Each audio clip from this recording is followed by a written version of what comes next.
All right, few status updates. I know it's been a while since I've updated the site. This is mainly to talk about my trip to Austria, which I had a blast, but I'm going to tell you what's going on in the future, and then I'll get back to Austria. I talked about this briefly in my vlog to Contagion, but I'm sorry there haven't been any updates to the site lately. What I'm going to do is, for the next few days, I'm going to post a couple of vlogs. I'm going to do a commentary for King of Fighters, because I've actually got a lot to say that I didn't cover. Somebody actually gave me a hat, Fatal Fury hat, that's closer to Terry Bogard. A lot of people said I looked like Ash from Pokemon in that video. It's because of the hair. I thought I had a wig, but I didn't have a wig, so it was just the au naturel hair of power here. What I'm going to do is, the next videos coming up are DOA and Final Fantasy X-2. And again, I haven't written those yet, but I'm getting to it. So it might be a week, 2 weeks before there's a firm update going on, so you'll have to be patient. But, okay, Austria. What a trip Austria was. I've never gone that far in my life. I've never traveled that far. And so Annanite, the people who ran Annanite were very, very generous in getting us a great hotel and flew us all the way halfway across the world to go to Austria.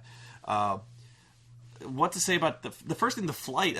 We flew on a Lufthansa flight, which was actually very, very nice. The crew, they all spoke German because, of course, it's kind of a German airline, I think. They were very attentive. They came several times to give us drinks, and they gave us snacks and food. I've heard such horror stories about in-flight meals, and honestly, the in-flight meals, they didn't look like much, but they were actually very good. We had, like, goulash for one meal, and then just kind of like beef and potatoes for another. It was kind of contained a little full container, but it was good. I really had no complaints. We were actually very pleasantly surprised by the quality of the meals. They don't really cook it on the plane. They just kind of heat it up. But really liked it. What's funny is, the one thing you notice down there in Europe, but we don't have this in the States, is that when you ask for water, there's like 3 kinds of water you can get. So when you ask for water, they go sparkling or still. And if you've never heard that in your life, it confuses the shit out of you. And so we always kept asking for water, and then we were like, oh, still water. What the difference is in Europe, for some reason, they drink like carbonated water. And that's sparkling water. And they all do this. Nobody drinks like just still water, which is kind of like the stuff you get from the tap. It's just, like bottled water. We just have bottled water, and it's just normal water. It's not carbonated anyway. But apparently, for some reason, it's a big thing in Europe. They all drink the sparkling water. And that's just, when you ask for bottled water, that's what you get. And even, you can't even really get, if you ask for water in a restaurant and you say still water, they still give you bottled water that costs like, 2-3 euros. They give you like this really fancy, there's like a picture of a little Roman dude on it. They give you this really fancy still water. So if you want just like normal water, you have to say specifically tap water, which I always thought was really funny. They like carbonated water, whatever. But yeah, all of our drink requests were twice as long because we had to specifically ask for still water. There's no difference really. It was honestly the first time I ever had carbonated water, and really it tastes a little different, but it's fine. Also, in Europe, they don't put ice in anything at all. I'm touching my face again. I should stop that. I'm itchy. They don't put ice in anything. So if you ask for a soda, they just give you the bottle. It's a cold bottle, but I guess they figure it's cold enough in fucking Europe most of the time. Like, why would you want to put ice in anything? So like beer is warm, Coke is cool, but there's no ice in it. So here, you order a Coke or something like that, you get a glass full of ice and they put the Coke in it. It's just kind of something kind of funny they would do there. The flight itself, I have discovered I am really not made for long distance travel, because it was a 9-hour flight from Chicago to Dusseldorf, and I have discovered I'm not the kind of guy who can sleep on airplanes. I just can't sleep sitting up, which is weird because I can sleep anywhere, really anywhere, as long as I'm able to lay down. But sitting up, I can't do it. For some reason, I do this. I do this number where I'm like... And so every time I try to do it, my head will tilt forward and I lurch back up. I cannot sleep in a plane. And 9 hours is a long fucking time to be sitting there staring at nothing. It wasn't for lack of entertainment on that plane. They had lots of movies. You could really, they had, Fast and Furious 5, Water for Elephants, they had Romeo and Juliet on the plane. There was seriously like 30 movies you could watch. Thor. You could watch any one of those movies on there, and you could listen to music. There was all sorts of stuff, but at some point, I'm kind of dealing with this issue right now where I've got a lot of fatigue, and it's because I think of my heart medication that's really knocking me out. And so, when you want to sleep and you can't, that's a really miserable experience. And so, pretty much my entire plane ride was pretty miserable, honestly. Doug kept me company most of the time, but we played. I have this game called Blockus or Blocus. I have this travel version. We played Blockus a lot, but. Yeah, I don't want to make it sound like I had a really miserable time, but trying to sleep when you can't sleep at all, but you really want to, is bad. So it was a long trip both ways. I got my flight home got redirected like twice. It's not good. It was not a whole lot of fun flying that far. Used to be my dream to travel a lot of places, but transatlantic, that's only the kind of thing I'd want to do about once a year if I ever do that. That's a long flight. What made it worse, the worst part was when we finally arrived in Vienna, my luggage was gone. Just gone. It didn't arrive on the little conveyor belt. We waited for about a half hour, and it wasn't coming. And apparently this is a real problem in Vienna, where seriously, like around that terminal, there were whole aisles of just unclaimed baggage that were just kind of laying out around there. It was just everywhere. And so I was very lucky, actually, that pretty much everybody in Austria speaks average to better than average English. Some of them probably spoke better English than I do. And so I was very lucky that the agent that I talked to spoke very good English and understood everything I said, which honestly makes me look like kind of an American ignorant pig because I don't speak any other language. I speak middling to poor French. Enough to order food and talk to a taxi driver to take me to the airport, but nothing exceptional. I can apologize for not speaking French, essentially, is the extent of my French.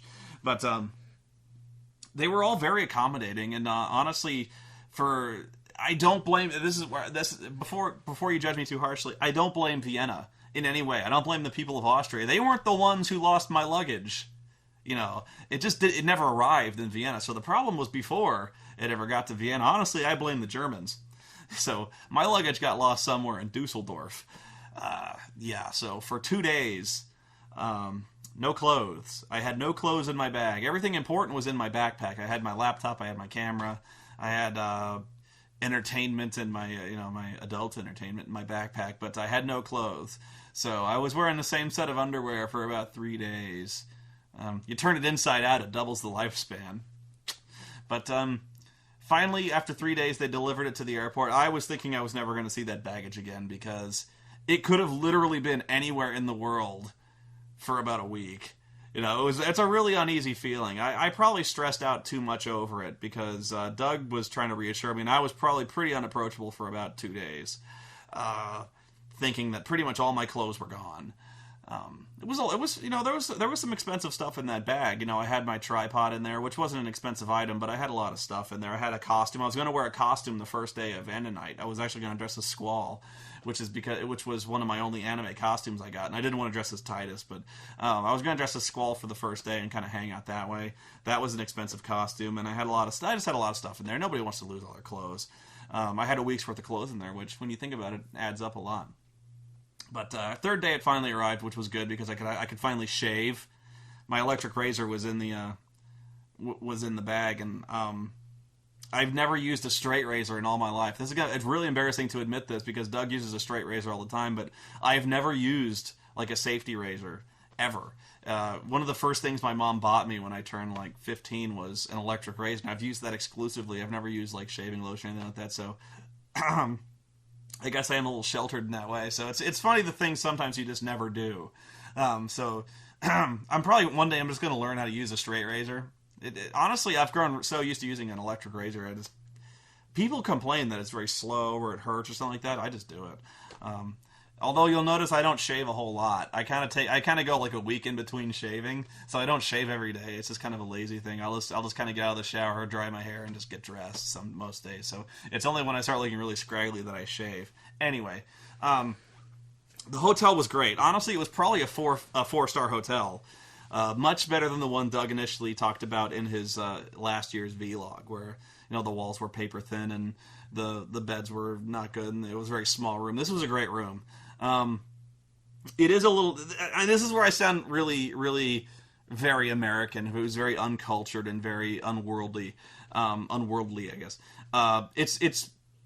This is from the perspective of someone who's never left the States. I was in Canada one time, and I went to Mexico when I was about 6. But let's just be real. This is the first time I ever really left to a completely different culture, at least someplace where they spoke a completely different language. It's actually very disconcerting to go to a place and not be able to read the signs.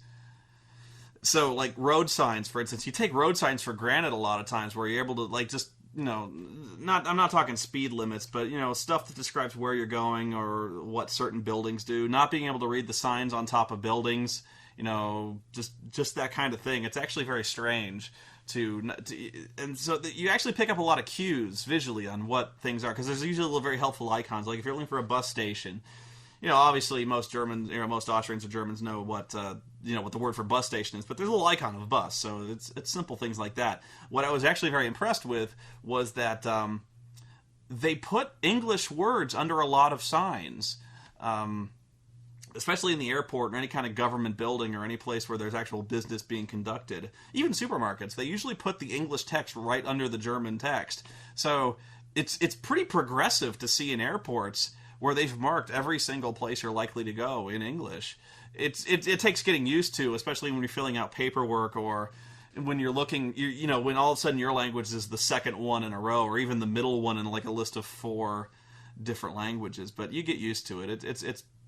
But it is a bit of a culture shock. So there was a moment where you kind of go through culture shock, not being able to read any of the billboards and stuff like that.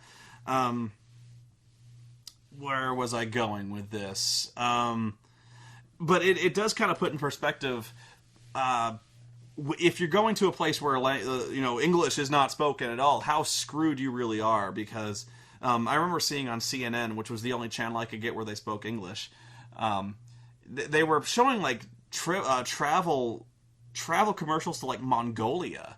There's a lot of Mongolia stuff on the TV commercials. Advertising, go to Mongolia, see it. And so I'm like, do you have any idea how screwed I would be going to fucking Mongolia, where I'm damn skippy? Most people there don't speak English. So, can you imagine me going to fucking Mongolia, losing my luggage, and then trying to talk to trying to talk to some guy in an office who, I don't even know what language they speak in Mongolia, probably Chinese, but, Mandarin or Cantonese, I don't even know what. So, not even having a touchstone on, not even knowing what language they talk down there, me going down there and being like, me lose baggage, me American, stupid man, don't speak language, trying to speak tourist to them and coming across like a real jerk. So I very much am appreciative and respectful of the Viennese and the Austrians in general to be multicultural and be able to speak any language other than their own and be relatively fluent with it. It's very impressive. So yeah, big ups. So you make me look stupid, but yeah, that's what kind of perspective it puts travel in. If I was to go someplace where they speak no English, I'm just completely screwed. The hotel staff all spoke English. They have to deal with tourists and travelers all the time, but still, it's very impressive. And not having to deal with a phrase book or something like that, really embarrassing myself completely. What to say about the trip itself? It was actually very hot in Austria, or at least it was to me. We went there the dead of summer, of course, but another big thing about Austria is they have no air conditioning. So in America, I'm very spoiled in that I have at my disposal air conditioning at all hours of the day.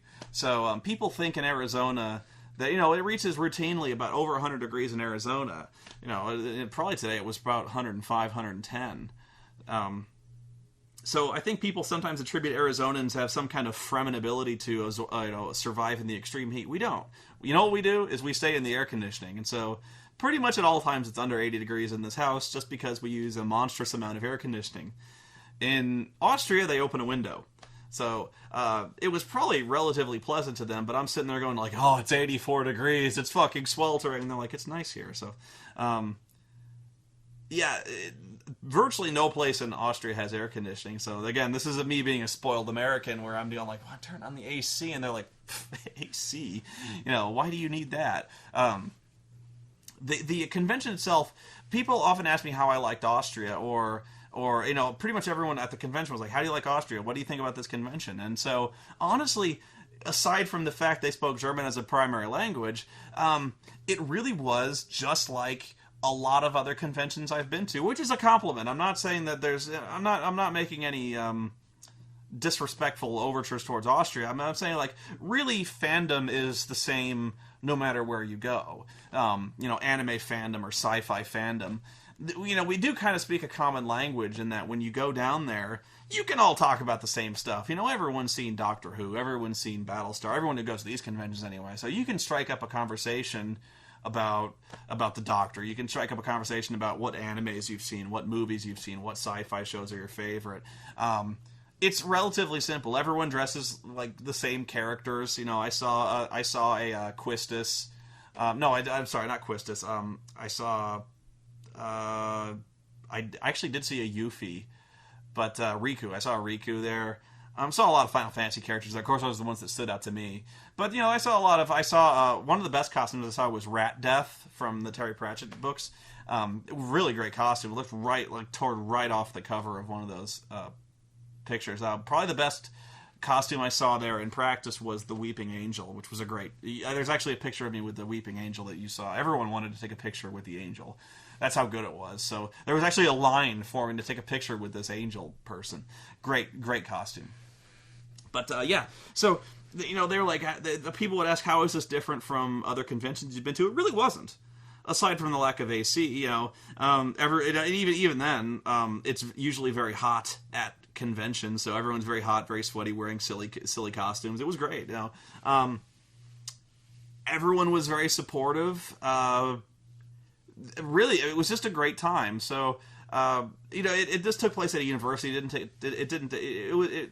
It was a little smaller than conventions I normally go to, because most of the conventions are really mass gatherings. This was about, and I say small in terms of 7,000 people in terms of being small. It really wasn't that much smaller. In fact, I'm not sure how many people went to SGC, but that was one of the smaller ones I was at too. But it was a great time.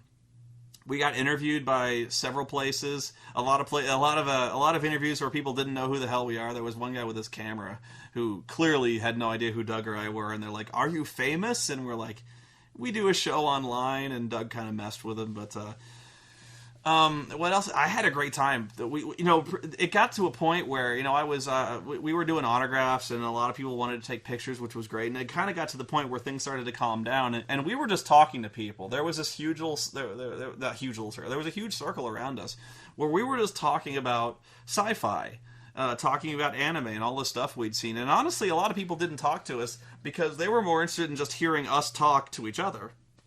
So it was me, Sad Panda, Doug, Welshie, Benzai, all of us together, just talking about stuff. They really liked hearing the back and forth between us. A lot of fun. The Q&A was a lot of fun. I'm trying to think. But as for the sites, there's so much to see in Austria. I wish I'd stayed longer, because there really is a lot. If you're into architecture at all, or art, great place to go. The architecture there is beautiful. The buildings there are older than America itself. So if that's the kind of stuff interests you, it's beautiful. We got to see the Imperial Zoo, where Benzai got electrocuted trying to climb over the fence and hug the pandas. It was pandas. He was trying to hug the pandas and he got electrocuted. I'm pretty sure Sad Panda posted a video of Benzai's electrocuted scream where he goes, "Ow!" The zoo there was fantastic, and honestly, the only zoo I can compare it to is the Phoenix Zoo. But it was amazing how all the animals were up and about doing things. Whereas in the Phoenix Zoo, if you go there, at least the one I went there when I was a kid, the animals laid there and did nothing. And I'm not saying they should do some kind of fucking show for us where they're like prancing around, but in Arizona, it's 110 degrees. If you were on a concrete pad in 110 degrees, you wouldn't feel like running around doing shit either. You'd feel like laying there and sleeping. So that's pretty much all the animals there would do. But yeah, the Imperial Zoo was great. We got to see... the best exhibit to me, honestly, was they had a baby panda, and everyone saw the baby panda. That was the big feature. Everyone was ooh baby panda. That was really cool. But my favorite was actually the sea lions, because they have a little show for the sea lions, and there's a baby sea lion. And everyone liked the baby sea lion because it was smart enough to know there were people watching it, and it was kind of playing to the crowd. And it was so cute, where it was kind of doing, like, it would dive in the water, and people would be like, oh, yay, it dove in the water, and it would climb back up, and it would kind of, like, it would pander to the crowd and be like, you want to see me dive in the water? And we're like, yay, dive in the water. It would dive in the water. So, yeah. There some strange exhibits. There was an ant exhibit, and so you're like, well, that's a lot of ants, and so we got to see all that. There's also a castle, and for the life of me, I apologize, I can never remember what the name of the castle was. But if you've never seen a castle, in America we don't have castles, so this fucking castle stretched on for miles, and there's one right behind it on this big mountain. We got to see that. I believe it or not, I'd never ridden on a subway before, so it was kind of fun riding on the subway. So yeah, I'm such a tourist. I'm the kind of guy who has very nerdy interests, so architecture really interests me, and so I had a blast just looking at statues. I had a blast just looking at gargoyles and the fucking castles and stuff like that. I love that stuff. We got to see Linz, a town called Linz, where there was an art exhibit in this cathedral. So I got to see a cathedral, which I'd really never seen before. Huge, huge cathedral. Although there was this big fog machine on the roof of this on the roof of this building that we just played in for like an hour. So there was actually an arts and electronics showcase we were going to go to, but we played in the fucking fog machine for way too long. We were all just running around in the mist like a Silent Hill and running around there. So that was a blast. We actually got to we went to the birthplace of the Linzer Torte, which is a dessert. And honestly, that was the least impressive thing about Linz, was the Linzer Torte. It was good, but I was like, it was okay. It was really just kind of a dry pastry with jam on it. It was good. It was like it got hyped up a lot, so I was going like, this is okay. But what it could have gone better with was a scoop of ice cream. So that's not to complain about the Linzer Torte. I'm going to get hate mail for bashing on the Linzer Torte, but give me like a scoop of vanilla ice cream would have made that go down a lot easier. So next time I'm going to order a scoop of vanilla. But yeah, I would totally go back to Vienna. It was great. Really, the best thing about Austria to me was the food. Really, honestly, virtually every meal there was among the best meals I've ever had, which is huge praise. Huge praise. We even went to, I had schnitzels there. I tried to get like the authentic Austrian experience. So I had schnitzels. I had Weisswurst. I had all sorts of just very, very, very German Austrian type of food, which was great. I had different kinds of beers there. I had like this lemonade tasting beer, which was really good. And I don't even like the taste of beer, and I love this. Even the Italian restaurants we had there were excellent. The first day we went to this Italian restaurant, and it was so good. The guy there looked like Ian McKellen. Our waiter looked like Ian McKellen, and so we told him this, and he didn't really speak all that much English, but he's like, "Yes, I look very handsome, don't I?" And so, we kept vowing we were going to go back to this place because it was so fucking good. So yeah, if you ever want really good food, at least go to Austria, because beautiful stuff. It's all, I can't think of a single thing that was really that bad. They have this, I won't call it a fast food chain, but there's virtually one on every block, almost like Starbucks. It's called Anker, which is basically the bakery. It's almost, the closest equivalent that you could describe it here is not necessarily Starbucks, but maybe like Dunkin' Donuts. And we don't even have that many Dunkin' Donuts around here, but it's basically like a breakfast bakery where they have just lots of pastries and they serve coffee. And so there's so many of these, and it was really, really good.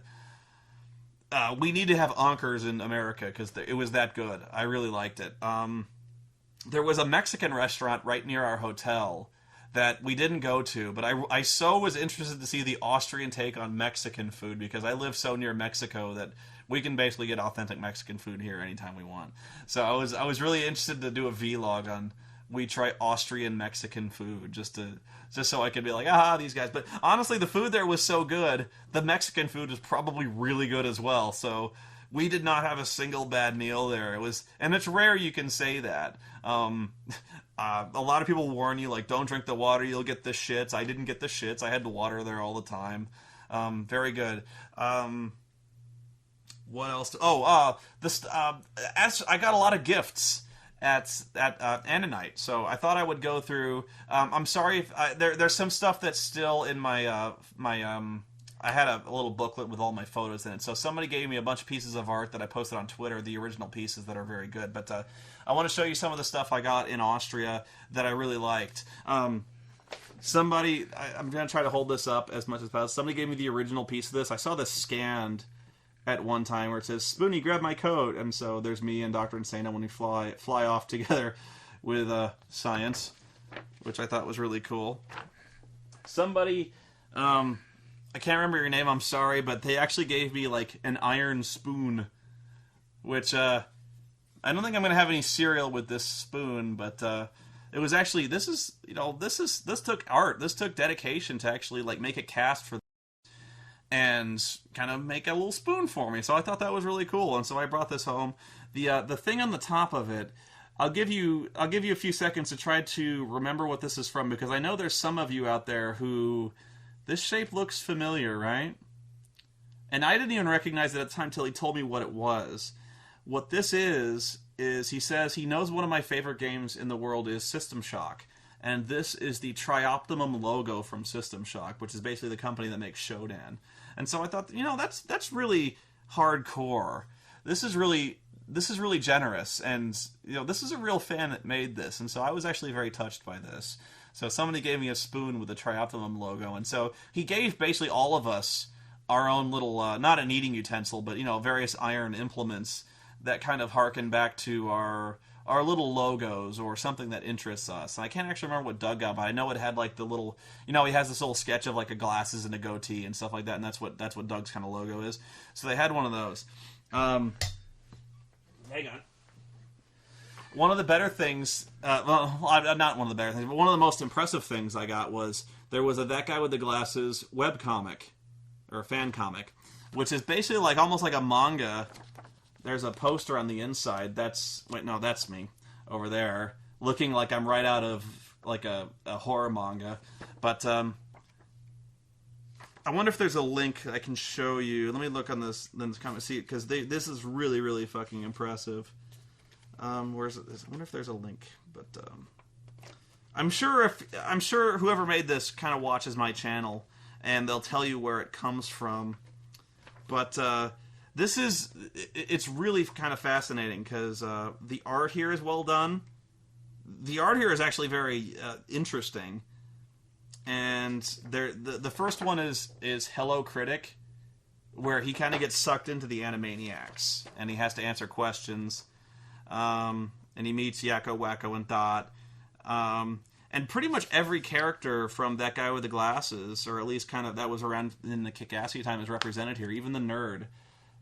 So the nerd is there. But I like, there's a lot of moments in here. There's Ask That Guy. There's a lot of moments in here where there's really great facials and a lot of great moments. Benzai is in this comic quite a bit, and he's always naked in this comic. And no, you don't see any. It's not hentai, but it's very tastefully done. Let me see.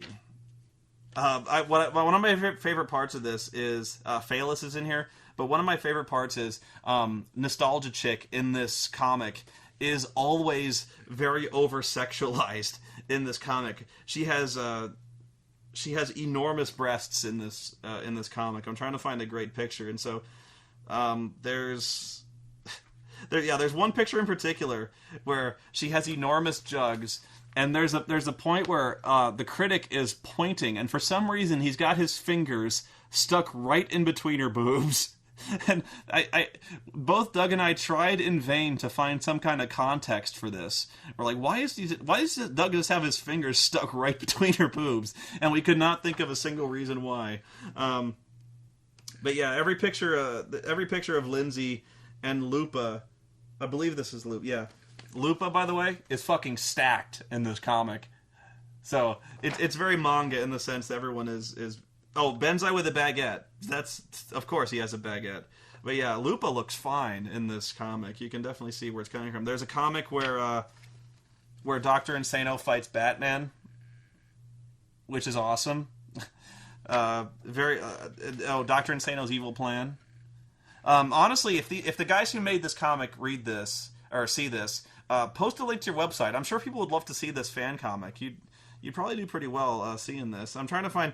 There's a picture of me that's not Dr. Insano, and you know it's me because my shirt has a spoon on it, which is honestly so brilliant. I don't know why I haven't sold a shirt with just a spoon on it. I don't know. Let me see other good pictures. Let's see. They've also drawn one of the happiest pictures of the Nostalgia Critic I've ever seen. There's Linkar in here. Let me see. Where's the happy picture? Yeah, this is... Every picture you've ever seen of Doug Walker is always very scowling. So it looks like this.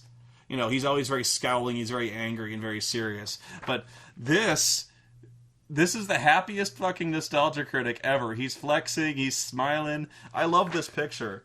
It's really great. And here's Doug in his underwear. He's training out to be Batman's sidekick. This is the comic where Dr. Insano is trying to take over the world and he fights Batman. So yeah, this was really good. If you want to see Benzai nude, there he is. Oh, that was the same picture with Dr. Insano. Yeah, you can see Benzai right in the background there near Doug, who's always just kind of playing his DS or holding a baguette in a strategic location. He's always nude. So yeah, we pretty much when we saw this, we were so blown away and jerking off over to the picture of Lindsay and her huge boobs. And even Tommy Wiseau is in this. So, great fan comic. I would love to post a link if you have it.